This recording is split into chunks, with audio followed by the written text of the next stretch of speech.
live on the air. I'm Richard Saile.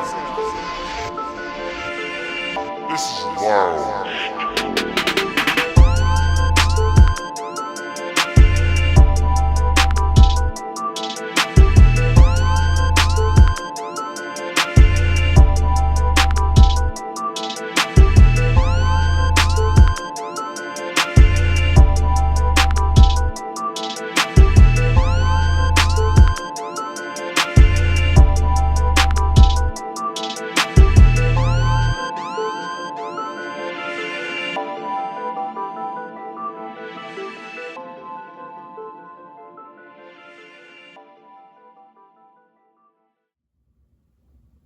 Hello and welcome back to another episode of Lounge Time 2026 Offseason Grades.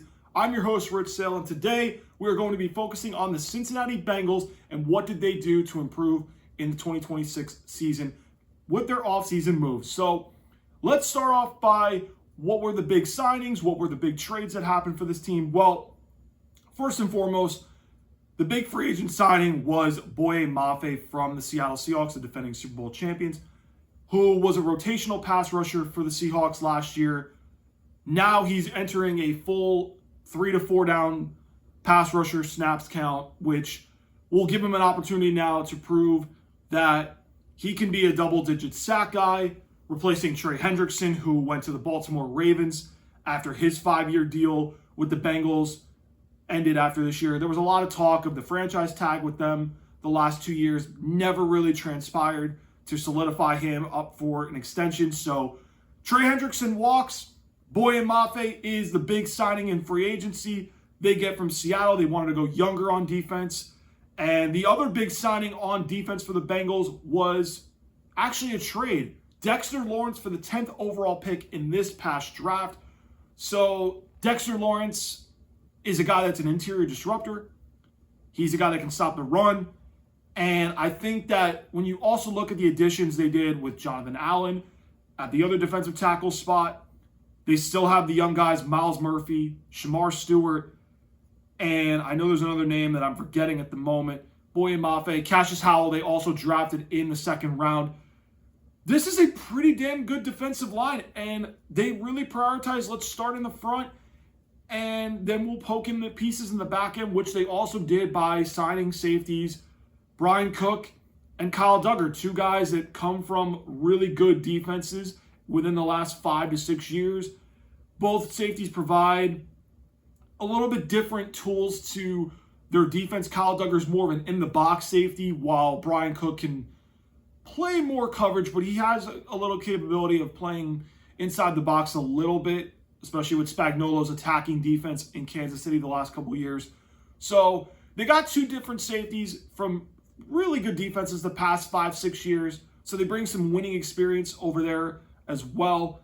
And then they added to their interior the offensive line with Connor Lew as a middle round draft pick. I actually think that's one of the underrated draft moves that they were able to make in the late rounds. I forgot about this on defense too. Tacario Davis was also someone that they got in the draft. This guy's a long corner. 6'3", 6'4" from Washington. He might be a guy that plays against teams with bigger receivers. I think this guy is going to be a name to watch in camp, along with someone else I'm going to mention in the linebacker core. I think that Tacario Davis matches up really well with bigger receivers, and I think he's going to be a guy that if there's ever a situation where a team lines up with two tall receivers, 6'2" and taller, Tacario Davis is going to get playing time. And I'm looking at a team particular in the division where they got two of those guys that are 6'2" or taller. And they might not get a lot of those games where they have a lot of tall receivers they go up against on the outside, but I think Tacario Davis could be a guy that might get snaps for this defense, maybe from the midpoint, like week 8 or 9 to about week 17. I think he's going to get some meaningful snaps in the second half of the season for this Bengals defense. Now, some other moves that they made. Eric Gentry, a linebacker from USC, 6'6". He's got really good size. He can stop the run. He's pretty damn good in coverage for his size. I think this is the guy that's going to turn some heads in camp because this guy's got a lot of good qualities that could get him on the field pretty quickly. I don't know if it's going to be this season, though, because he is a rookie, and usually those guys, they want to integrate slowly into the defense, make sure they learn all the calls, and then they'll get them snaps depending on personnel they go up against, or if they feel like those young guys have pushed some of the veterans at that point on the depth chart, which I have to say, I do like the additions defensively that they made. It was a very defensive-heavy, focused offseason for the Bengals with a couple of little tweaks, extending Orlando Brown Jr. on the offensive line at left tackle. That's huge as well for them. So, heavy prioritizing on the defense for the Bengals, which is a very good sign for this season, considering they have missed the playoffs the last 3 years and are looking to get back to the postseason for the first time since 2022 when they won the division. Now, let's go to the concerns for this Bengals team. We know the concerns on offense. This offensive line, it comes down to, can they keep Joe Burrow healthy? I like the combination of starters and then some of the guys that can swing out to guard or tackle in case someone gets hurt. But we'll go over the starting offensive line real quick. Orlando Brown Jr., who I just mentioned a moment ago, he got extended. He's been their starting left tackle the last 2 seasons. Ted Karras at center. He's been there for about 2-3 years now. Dylan Fairchild at left guard. He's someone that's new in the league, and I remember him in college. Correct me if I'm wrong. I think Georgia. And I'm going to check it right now. I know I heard the name, I think, when I was watching the Georgia game. Yes. So he was 3rd-round pick last year from Georgia. Dalton Reisner, another young guard they were able to get. No, it was a signing in free agency. Little pokins that will help keep his offensive line at least some experience, but not going too young. And then Amarius Mims at right tackle. And then the reserves to know about. Cody Ford is basically that swing tackle. Connor Lew, I mentioned, middle-round draft pick this class from Auburn. He was a very good center for them last year. So the big question will be this offensive line. Can they keep Joe Burrow healthy? Because at the end of the day, their season boils down to, if Joe Burrow's healthy, this team is without a doubt somewhere between the 6 seed and a 10 seed in the AFC, when healthy. Now, the AFC, you guys are going to hear me mention a lot. There's about a good 7 to 10 teams, I can argue, that I can see playoff aspirations for. And what's crazy is the AFC as a whole, there's 10 teams that can make an argument for a playoff spot. But 3 of them are not going to go. So think about this for a second. The AFC, you've got a lot of big-name quarterbacks. But you also got teams that have been in the contending boat for a while and haven't quite been able to break there. But is this the offseason for that? And I look at the Bengals as one of those teams because Zach Taylor is also on the hot seat. Zach Taylor has to get this team to the playoffs this year because if they don't, there's going to be coaching changes. We just saw a team in their division make a coaching change after a disappointing expectations. And this team has high expectations with keeping the core of Higgins, Chase, and Burrow for the long term. And now that offensive line is patching up the little holes that they've had.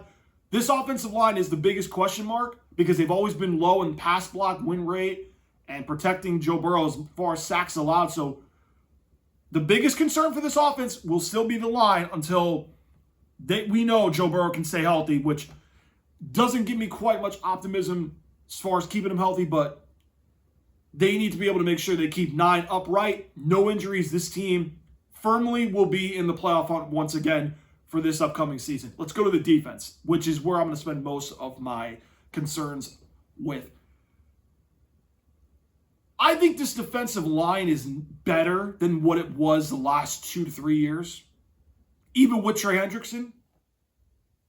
But I don't think the linebackers in the secondary convinced me enough to go, yeah, they've turned the corner from a bottom 5 defense to a average to slightly below average, or even slightly above average. I'm not there yet. I don't like the linebacking core.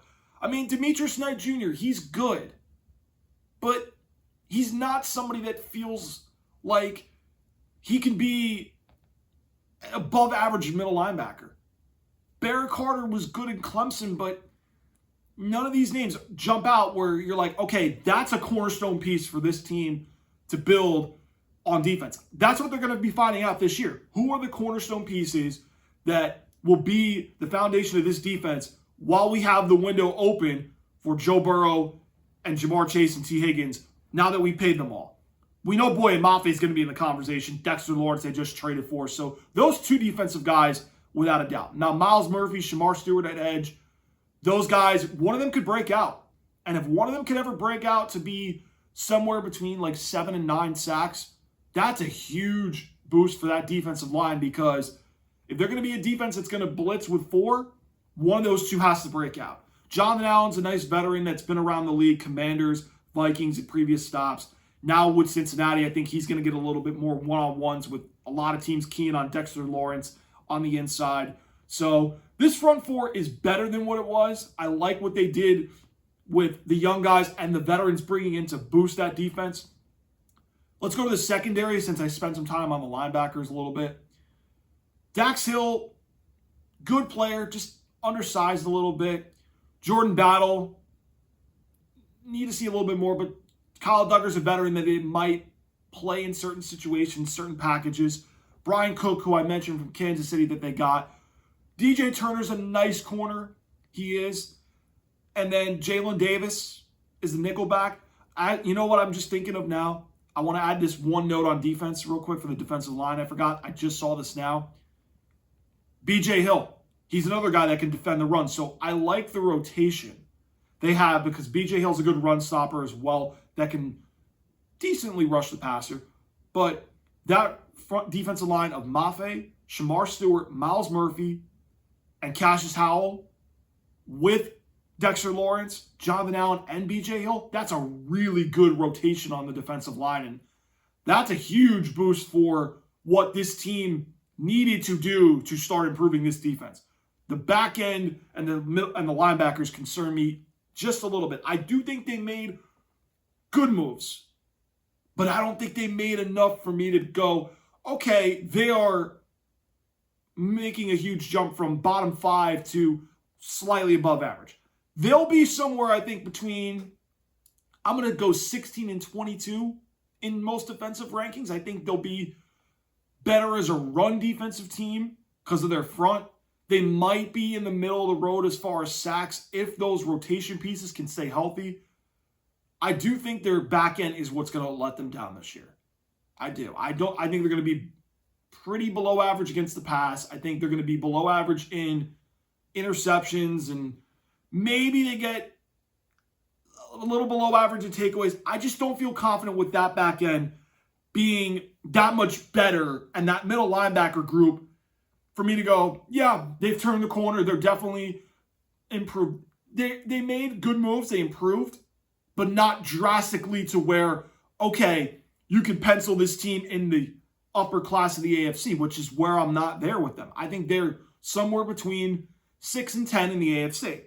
Now, let's go to where I would say the concern is on, well, we know the concerns. The linebacker group and the secondary worry me just a little bit. But I do like overall the key emphasis on defense, which they did, and that's important. So just a reminder for the coordinators, Dan Pitcher is the Bengals offensive coordinator, although I feel like Zach Taylor calls most of the plays since he was a McVay assistant. Al Golden is now in year 2 with the Bengals defense. So let's now go into predictions for this upcoming season for the Bengals. Where do I see individual team predictions? I'm going to give individual predictions real quick.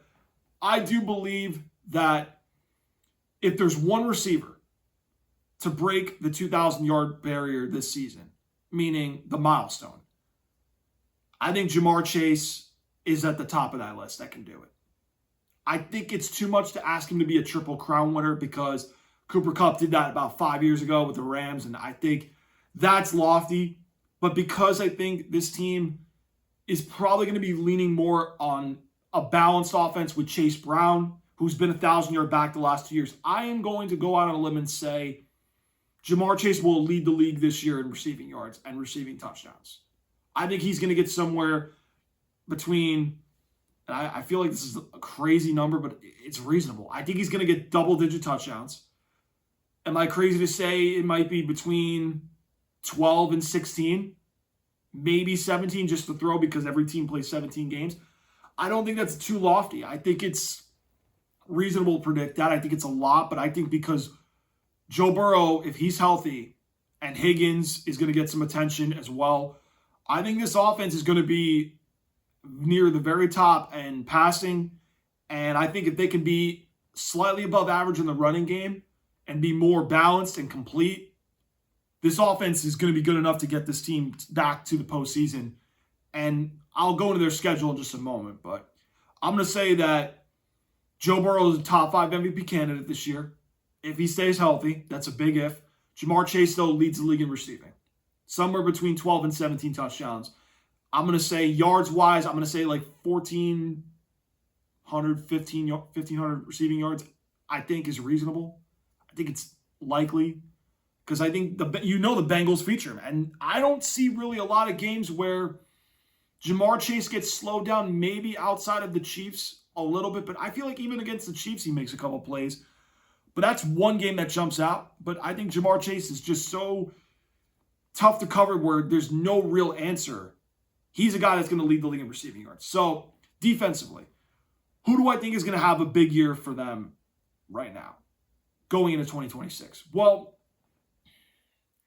it's hard to pencil in one name. It is.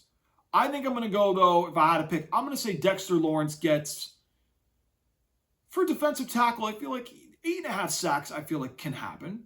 With a lot of attention, I think he'll be a big piece in stopping the run. I think he'll be up there in TFLs where he's able to make disruptive plays in the running game. If he is able to gain the level that he was with the Giants a few years ago, I mean, even last year he did okay, but if he's able to gain that level back, I think he's going to be up there as far as maybe 7.5 sacks, top in tackle for losses, because he's a guy that will impact the run, and he could be a disruptive pass rusher. I think that's reasonable. Boye Mafe, if I had to give you a number, I think he'll be somewhere between 8 and 9 sacks. I don't know if he's going to get double digits with the rotation they have, but he can definitely do it. So let's go to the schedule real quick because I want to go over this real quick. They now will be playing a third-place schedule from what it looks like. So it looks like they're going to be playing the NFC South.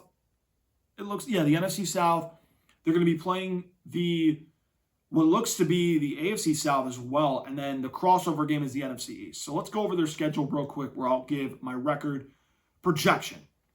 They're home for Tampa Bay, followed by 2 road games at Houston, at Pittsburgh, and then home for Jacksonville and at Miami before their bye week. So idealistically, I think 3-3 I can see for them in the bye week. I think that's fair. I can see 3-2, possible 4-1, 5 games before the bye. Bye week is week 6 for the Bengals.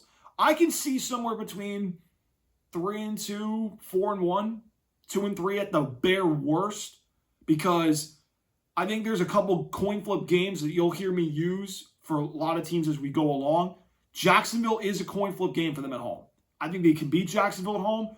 In Pittsburgh, their goals, I think if you could split with the Steelers, that's not a bad scenario. After the bye, though, is where I think they can make some noise going into the playoffs and get some momentum going. And I'll tell you what their schedule. So the first game after the bye week is at Baltimore, which got a tough draw as far as the team after the bye. I think I can see them splitting with the Ravens because those games are usually close. They're often high scoring at times, although Thanksgiving Day would say otherwise. So I think that they will lose at Baltimore after the bye week. But then this 6-game stretch, which, listen carefully, this is one of the best 6-game stretches for me if I'm looking at any team. Home for the Titans. Forgot where they are. I know it's an overseas game, but they're the designated home team versus Atlanta, but it's an overseas game. Home for the Steelers. At Washington on a Monday night. Home for New Orleans. At Cleveland. I'll repeat the 6-game stretch. Home for Tennessee. Home for Atlanta. Home for the Steelers. So 3 home games in a row. at Washington on a Monday night, home for the Saints, at Cleveland. That's 6 straight wins I think they can get right there alone. I'm not sold on really any of those teams, and you get 4 of those 6 at home. Well, 3 of them at home, but 4 as a designated home team. And at Washington and at Cleveland, I think they're winnable games. They're winnable games. But then the last 5 is where there's going to be coin flip games as well on here. Home for Kansas City, where they've done very well at being the home team against the Chiefs. They've won the last 2 meetings at home. So that's an encouraging game to feel. And it's December. Chiefs are also going to need it. At Carolina after that, winnable. At the Colts, which we don't know what day that game's going to be, but that's a coin flip game. Another team that's going to be fighting for a wild card. Home for the Ravens on New Year's Eve. I think they could split with the Ravens. I think they can win at home. And then home for Cleveland to end the year. So the last 5, you get 2 division rivals at home to end the year. So 3 of 5 to end at home, including the Chiefs. You got a 6-game stretch where you got 4 of those where you're the designated home team, 1 of them being overseas, 3 of them being at Cincinnati. So this team, I think, has a very nice way to end the season with some momentum on their side. And I think this could be a team I could see being 11-6, 12-5. I think this schedule worked out really well for them. The only thing that makes me go a little on the lower side is if Joe Burrow's not healthy. But this team should be a playoff team. With this schedule, the priority on defense, I really like what they did. I think this team is a lot better than they were the last couple years. 24, yeah, they were good, but they weren't built defensively well. Their offensive line was not very good. They're a little better at both of those weaknesses. But when I look at the big AFC crown teams, where they're the higher class, they're close there. But they're a big piece away on defense from me going, okay, they are right there. And Joe Burrow being healthy is everything. So I see somewhere between 11-6, 12-5 as a very high ceiling. But I could see also a situation where they'll be maybe floating at 500, 10-7 as a possibility. But I think this team has a very high ceiling going forward, which brings me to the grade. I got a B for them.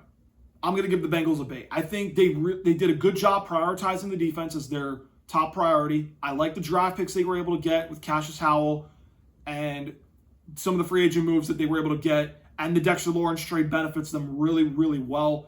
I think this defense will take a step forward, but not a huge step forward to where I can pencil them in as a top contender. I think depending on how the offense looks, if Burrow can stay healthy, and the balance, if they choose to do it, this team could move into the upper class of the AFC. I think it's likely, but it all comes down to, could Zach Taylor get this team to 11 wins? Because I think 11 wins will get you in as a wild card. I think it's likely, but the AFC has a good 10 teams I can make an argument for being a playoff team. And the Bengals are surely one of them. So I'm giving the Bengals a B. That is my offseason grade for the Cincinnati Bengals. Make sure you guys hit that like button, hit that subscribe button, hit the notification bell so that way you guys can get all the latest offseason grade content until August when we start making preseason predictions for the 2026 season. You do not want to miss out on that. You can also follow me at LoungeTimePod on X. Yes, I will tweet for NBA free agency because there's going to be moves going down. And yes, I will tweet some NFL thoughts if I happen to see them. But feel free to have a question for me on the show if you want. Tweet me at LoungeTimePod on X. Guys, thank you so much for tuning in to this episode of 2026 Offseason Grades. I will see you guys next week where we will have more 2026 Offseason Grades.